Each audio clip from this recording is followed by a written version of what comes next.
Om Purnamadaha Purnamidam Purnat Purnamudachyate Purnasya Purnamadaya Purnamevavashishyate. Om Shanti Shanti Shanti. Om Brahmanandam Param Sukhadam Kevalam Jnana Murtim Dvandvatitam Gagana Sadrisham Tattvamasya Laksham Ekam Nityam Vimalam Achalam Sarvadhi Sakshi Bhutam Bhavatitam Trigunarahitam Sadgurum Tam Namami. Om. Adorations to Sadguru, who is Brahman, the giver of supreme bliss, embodiment of pure consciousness, one without a second, vast as the ether, infinite, eternal, beyond the three gunas and their modifications, the supreme preceptor. Yoga Vasistha, Upashama Prakarana, section 73. The topic is how to overcome grief.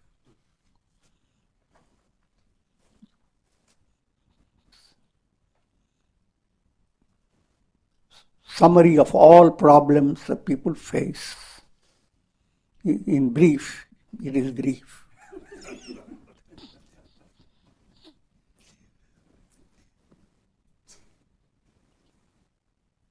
And that's the goal of life. And now we follow various profound insights. These insights are for you to understand.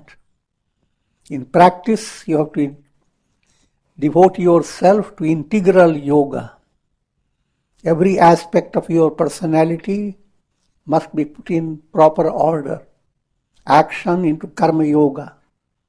Your emotions must follow the path of bhakti, devotion.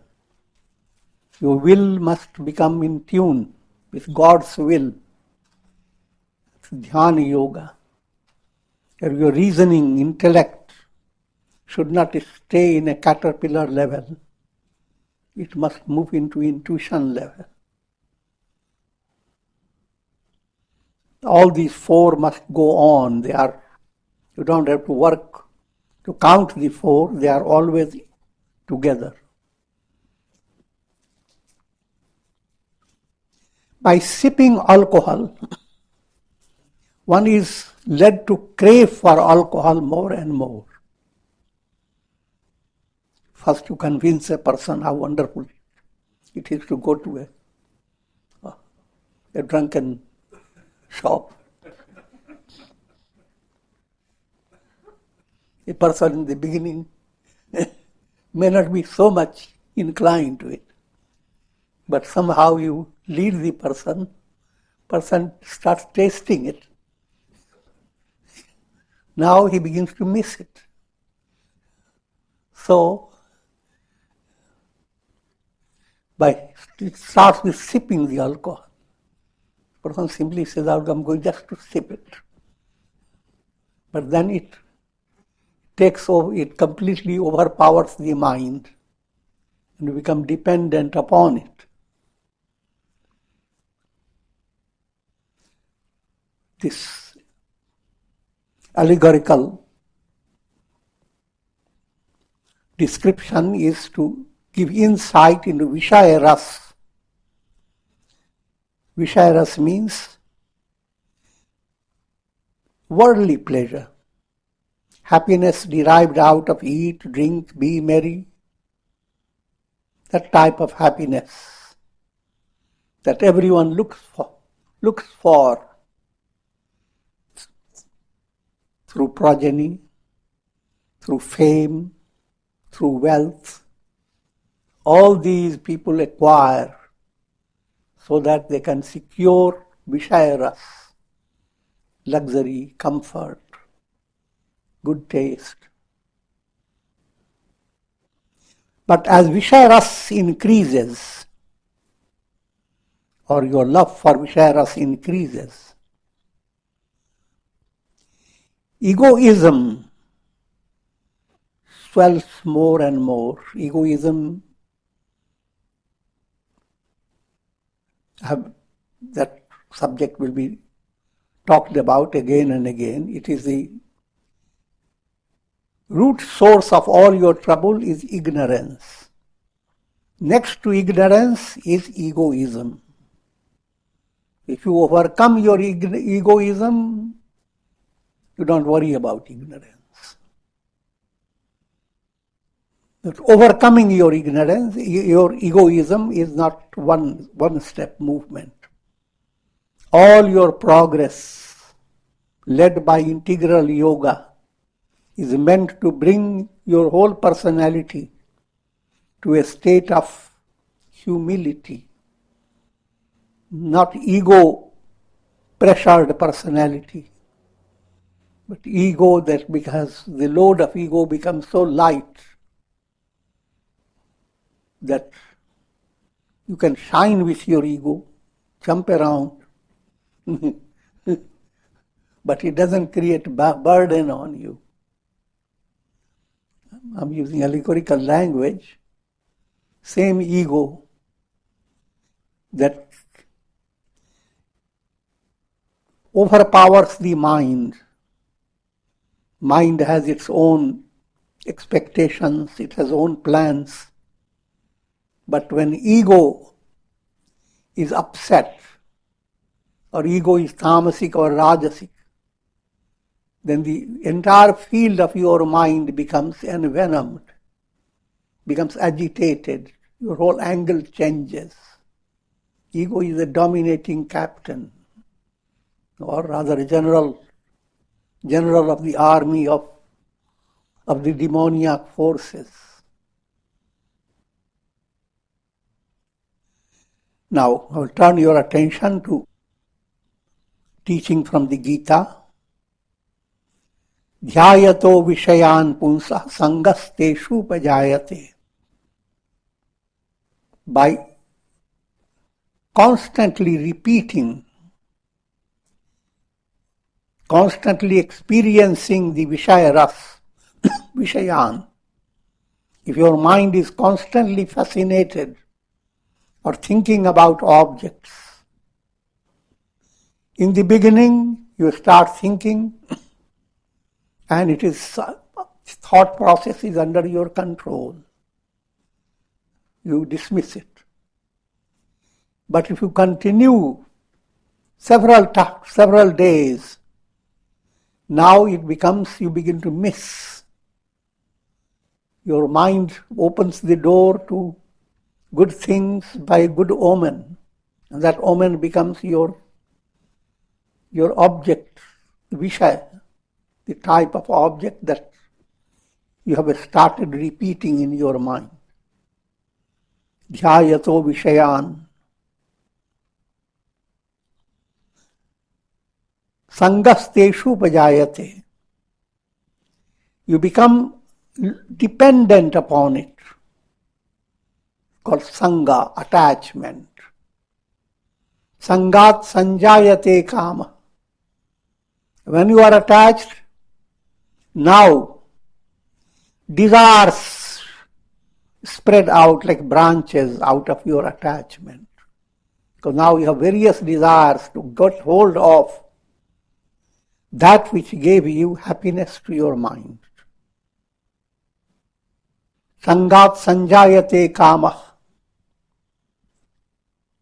And led by your attachment, desires arise like branches. Kamat krodho vijayate.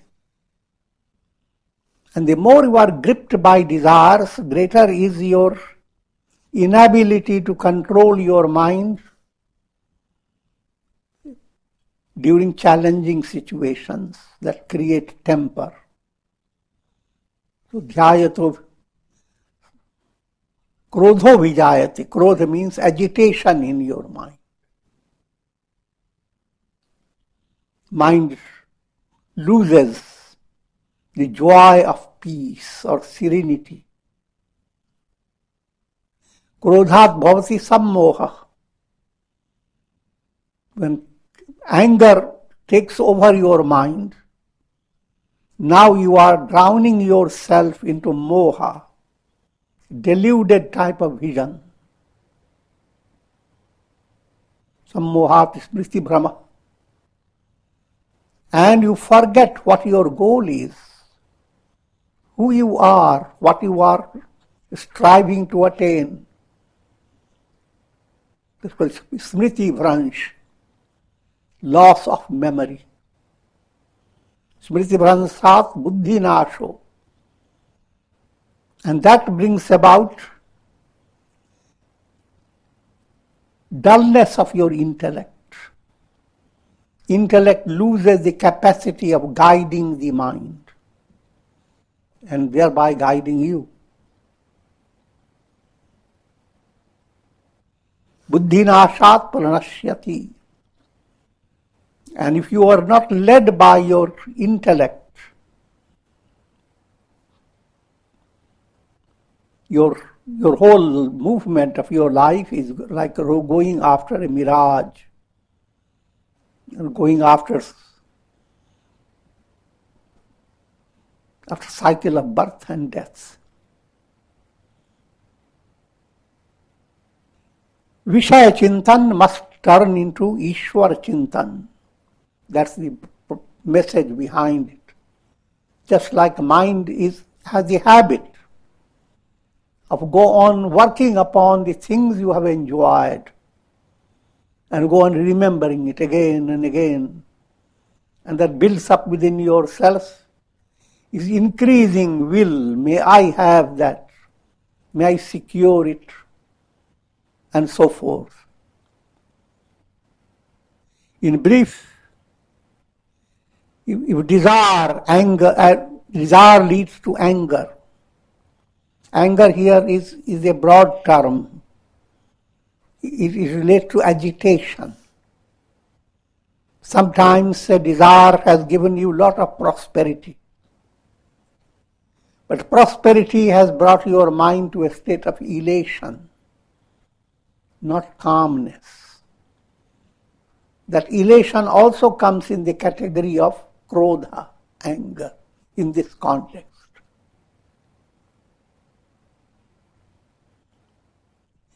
In the same manner, by developing a sense of egoism, the soul is led to the state of being overpowered by body idea, body, that Sanskrit term is abhinivesh klesha. You view yourself body, nothing but body. And therefore, you are constantly facing mortality virus.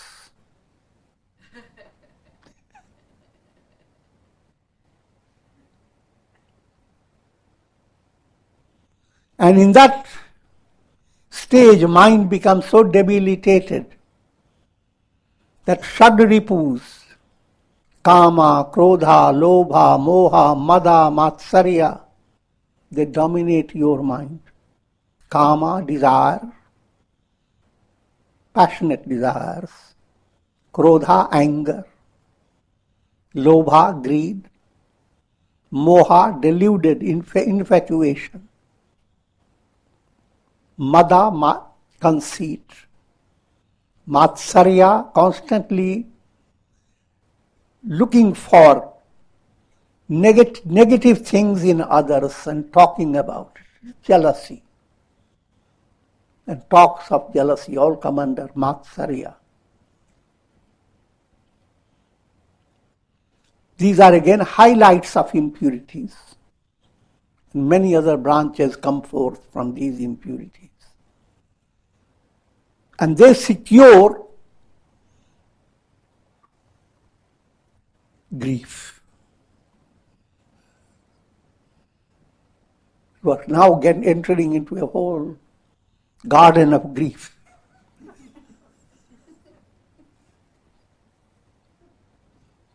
Every part of the garden, even the leaf, the birds, the animals, branches, fruits, anything that is coming from there is going to give you trouble. Unwittingly, you think you are roaming in the garden. This word process is like a mirage, appearing in the vast expansion of the self. Always turn your attention to a deeper understanding. The whole world you are experiencing on the basis of your nervous system, brain and nerves. That most ugly looking iPad is holding all this wondrous experience of the world. All your expectations, what happened in the past, how things should happen in future, all is dependent upon through your brain and nervous system. And what is behind this? Just like you watch through your computer, so many things. But what is behind all those? Type of energy that is totally different from all the things that you go through. That energy is the cosmic life. And that cosmic life is again same as Shakti. That Shakti is same as God, Brahman. So the reality is pure consciousness. And all that you are experiencing are reflections in consciousness. The world process is like a mirage appearing in the vast expansion of the self. It floods one's consciousness with the illusory waters of attachment, hatred, good and evil deeds, and enjoyments with their consequent karmic involvements. Just like, to have easy understanding, just like in a cinema show, all that you see on the screen is projections from a mechanical source. That mechanical source in you is chitta. Yes. And projections of the chitta are vrittis of the chitta, vrittis of the mind. Chitta is translated as mind in a broad way.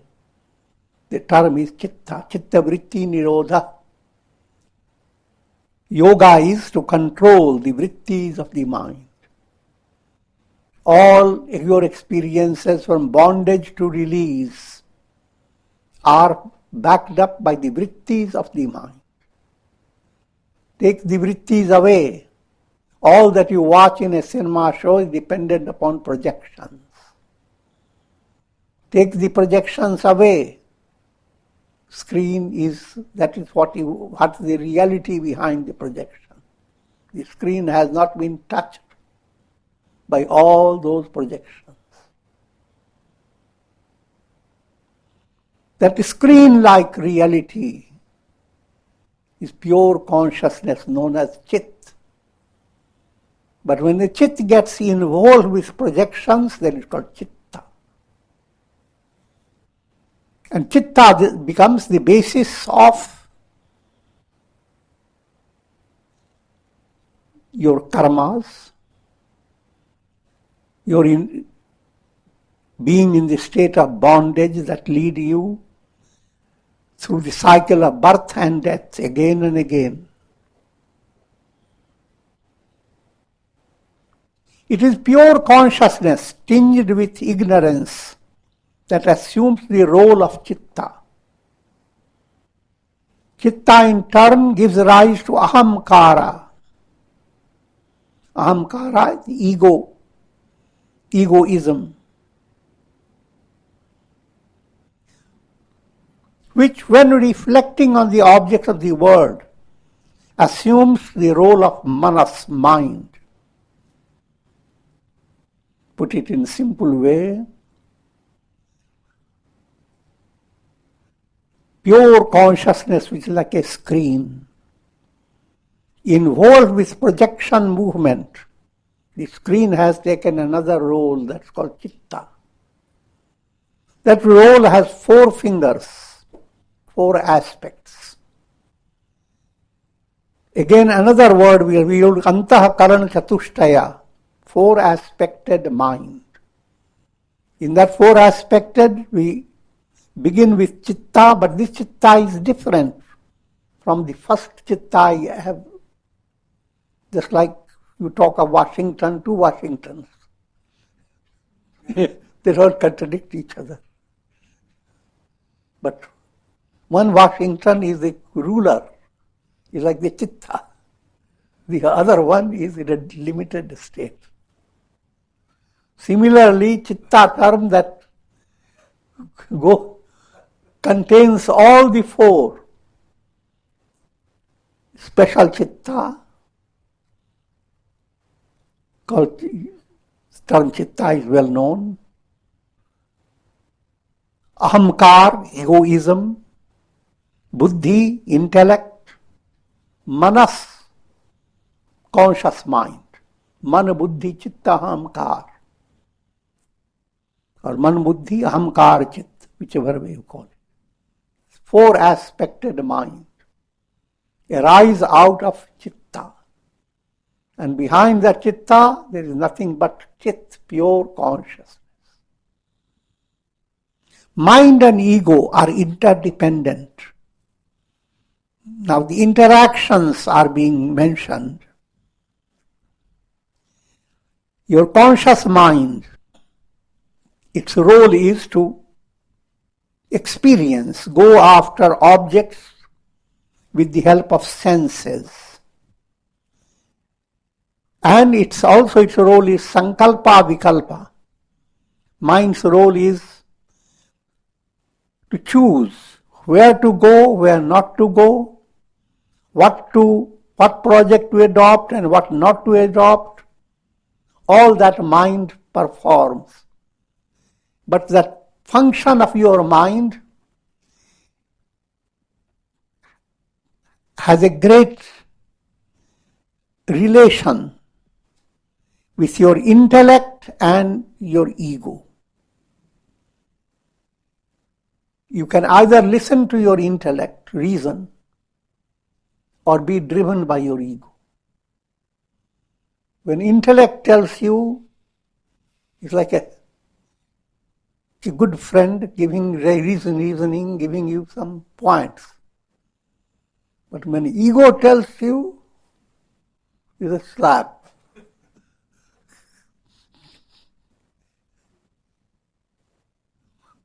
And your mind is under these 2 guiding factors.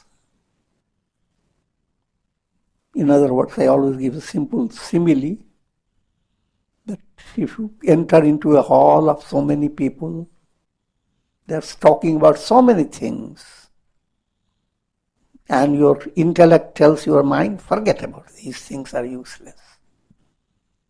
But someone mentioned your name and you heard it. Now your ego says, go after it. Clean up your ears. Listen what they are saying. And the end result of this relation is restored in your chitta. Chitta is what's called bhandargra. Is a storage, your garage. All aspirants must curb even the desire for liberation with an increasing understanding of the fact that desire for liberation is meant to shut out all worldly desires. Reading this may confuse you. You may suddenly say, oh, what a relief. I don't have to have desire for liberation.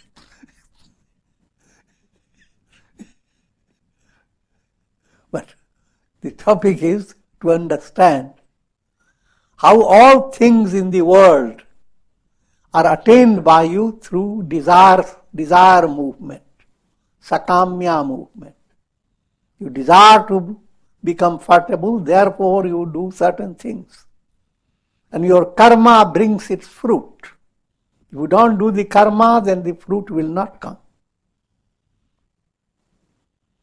But liberation is not a fruit of karma. So, that type of desire that is needed for worldly success, that desire has to get into a transfiguration. The term is aspiration. Because liberation is the ultimate, the reality. You are not acquiring it in a karmic way. Because whatever you acquire through karma, it's perishable. Liberation is not acquiring, it is revelation. Liberation is to discover ultimately what you want to attain through your so many desires. The answer is you want to attain that which you love most. Now turn your attention, what do you love most? Atmanastu kamaya sarvam priyam bhavati. For the sake of the self, all become dear. So allow psychology to work. Things are things, people, all relations. How dear they are depends upon how they impact upon your relation with your deeper self, your relation with yourself. The ultimate instinct in every individual is love of the self. It begins with little self, but the reality is the big self. That love is the real fulfillment, the movement that allows you to discover who am I. That's the real fulfillment, real attainment of all the love that you go after. So therefore,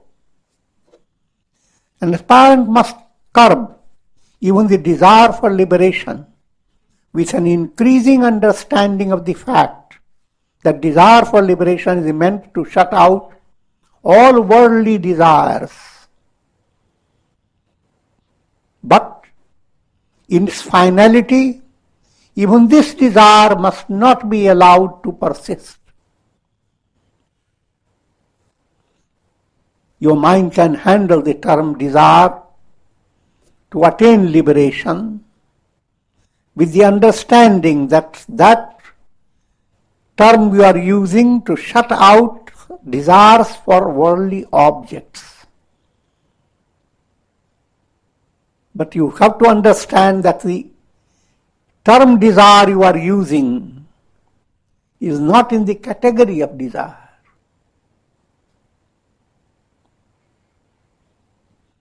And when you understand that desire is no longer desire, it is just aspiration. So you should not persist with the desire for liberation. In other words, you should not go on day by day recording in your diary. I've been practicing so much, but where am I? Did I attain liberation? How long it will be for me to attain liberation? Enough, I have practiced sadhana. So liberation in your mind has become some object, some event that you are trying too hard to get at. If you have that type of psychology, you are far from practicing sadhana. Even the desires for liberation must not be allowed to persist, because it would only continue to feed the flame of the externalized mind.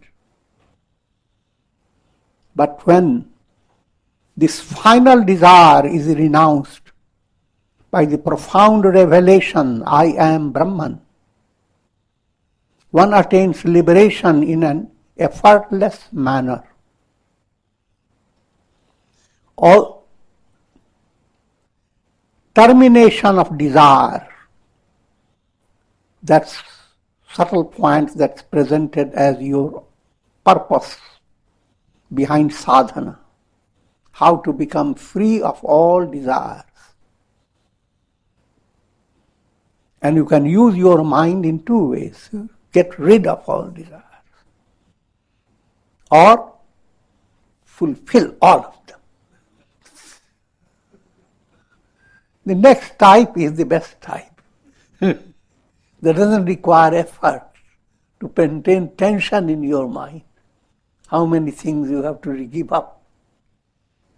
But rather, your mind is dealing with absolute fulfillment of all desires. I'm leading you to a subtle point. In Ramayana, the great blessing is given to Sita Devi. Puja hi manah kamana tumhari. May your cherished desire be fulfilled. Now, what is your cherished desire? That desire which doesn't perish. That is your cherished desire. And that is, if you attain that, all your desires are fulfilled. Not a single left unfulfilled. Absolute tripti. So, the statement is, Puja hi manah kamana tumhari. All your desires will be fulfilled. The term is used, puja hi. Just like in offering of a puja term. Puja, pa is part movement, it's effort movement. Ja, jakaro janma vicheda, that which cuts the cycle of birth and death. That process, that movement will bring about the cessation of all worldly desires and absolute fulfillment in your heart of attaining that, attaining which all is attained. That's called liberation. So, in the old style blessing, that little divine pill was added along with the blessing. Puja hi manah kamana tumhari. All your cherished desires will turn into a process of terminating the cycle of birth and death. That's the blessing. And if that is so, your desire is fulfilled. From practical point of view, seek ye first the kingdom of heaven, all else shall be added unto you. You don't have to worry, all else will come from practical, what you need from practical point of view. But they will all come in a sahaj way, simple way. It is the lack of spiritual reflection that causes a person to develop such deluded notion as I am the body, or my wife and children, look at them, they are mine. It is such notions that become the source of all misery and affliction.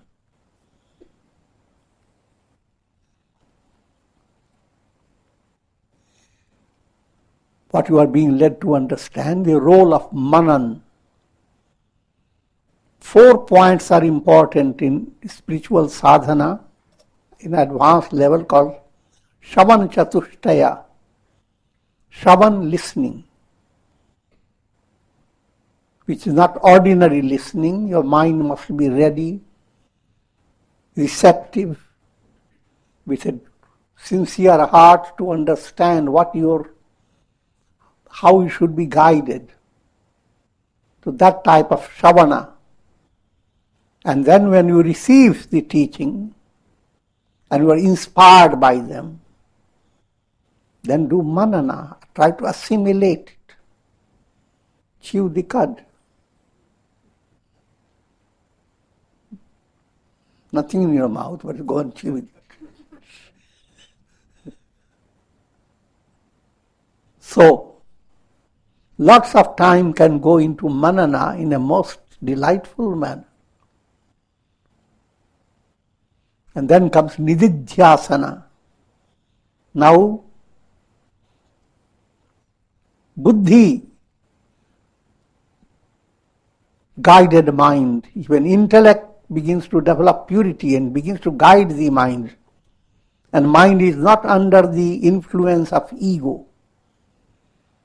Now the mind begins to make profound progress. Prior to that, mind was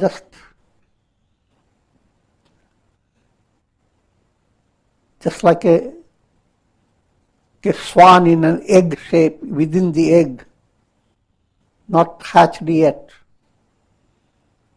But with purity of your intellect, swan begins to break the egg, begins to fly and soar. So that state is called nidhidyasana. Your manana has now allowed your soul to experience its innate freedom. How much? Aham asmi, I alone am. Aham brahmasmi, I am Brahman. I am not the body, mind. And nothing else is there. Brahman alone is absolute. All the rays of the sun that go on creating countless things in the world, they are nothing but the sun. And the sun alone is. Not a single ray exists in the terms of duality. Sun sits here and the ray sits there.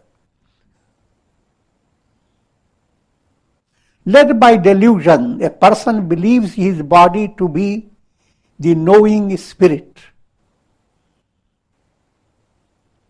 But he considers the spirit to be involved in actions, enjoyments of the world. This is called deha bhranti, delusion that I am the body. And all that you want in the world is to have blessing for your body to exist. That's what people expect, and that's what the blessings give. Live on. May you live for 100 years. But that blessing is for what? Your body to stay for 100 years. Of course, in proper setting, the same blessing will be interpreted differently. The actual blessing, your real body is your Atma, the self. And realize you are the self. Now you are described as you are living for 100 years. 100 term is just like 7 days. 724. All the time that goes on, you are ever present reality. And by realizing Brahman, that's your status. Forever. Immortality. Through your chitta, through your mind, 2 aspected movements develop in your mind. One movement body, I am body. Deha Bhranti. But when we say body, you must realize three bodies: physical body, subtle body, causal body. All that called. Two terms are used in Sanskrit. Deha means dahyate. Each body is perishable. Dahyate means just like you put into fire. Each body is going to be burnt up. Physical body burns up physically, physical fire. Your subtle body gets burnt up by light of knowledge, fire of jnana. The third causal body is also climax of the fire of jnana. So therefore,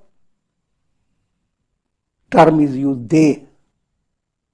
Another term is used sharir, shiryate, that which decays.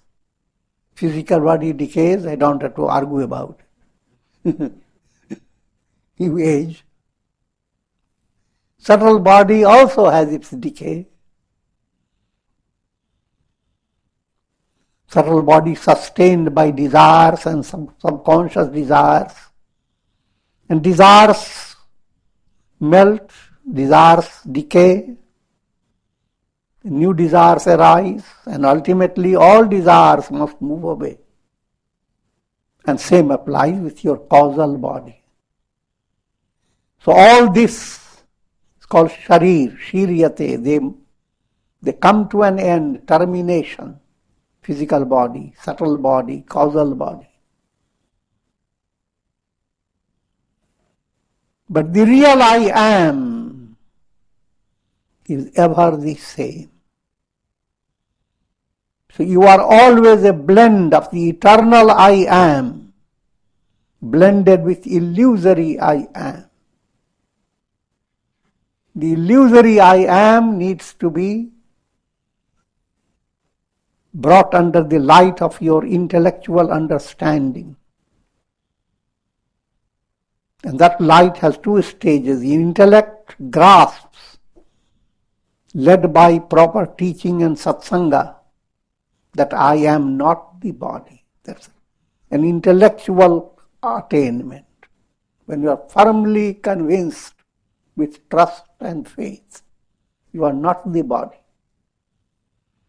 But that's called indirect knowledge. Parokshanubhuti.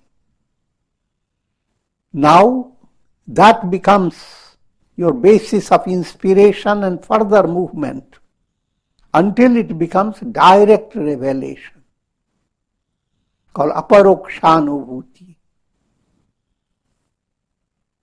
And that's your goal, direct revelation, not sitting in the state of concept in your mind. When a person knows the true nature of mirage, it does not delude him anymore. Simple illustration is being given. How mirage brings such delusion. Look at the deer, they go after mirage and to quench their thirst, and they end up dead, their skeletons spread in the desert. Now in the same way, look at the world. All the desires operating through countless souls, and the world is a constant mirage. No one has attained anything that is permanent. Countless Alexanders have come and gone. So, by practice of integral yoga, come to a state of developing profound aspiration for liberation. And in order to make the project purposeful, dynamic, highlight bhakti, devotion to God, love of God.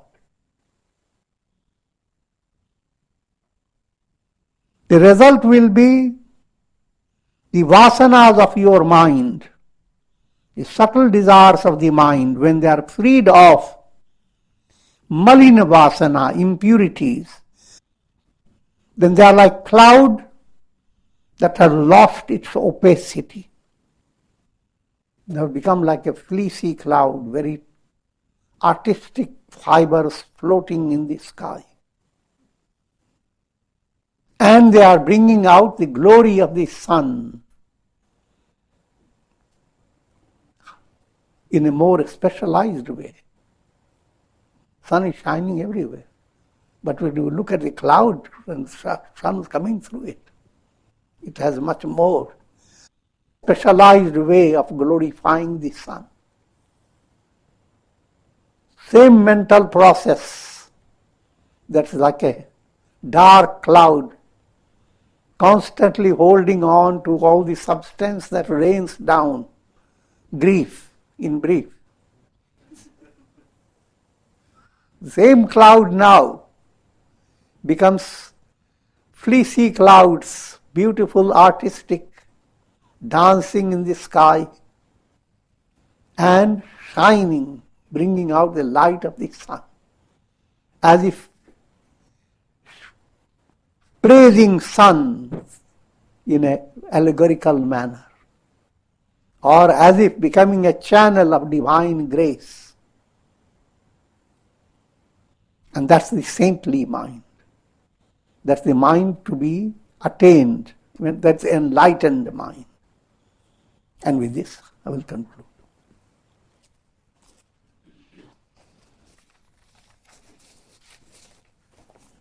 Om Trayambakam Yajamahe Sugandhim Pushti Vardhanam Urvarukuma Bandhanan Mrityor Mukshiyama Mritat Sarve Bhavantu Sukhina Sarve Santu Niramaya Sarve Bhadrani Pashyantu Ma Kashchid Dukha Bhag Bhavet Asato Ma Sadgamaya Tamso Ma Jyotirgamaya Mrityor Ma Mritam Gamaya Om Purnamadaha Purnamidam Purnat Purnamudachyate Purnasya Purnamadaya Purnamevavashishyate Om Shanti Shanti Shanti. Om Hari Om Tat Sat.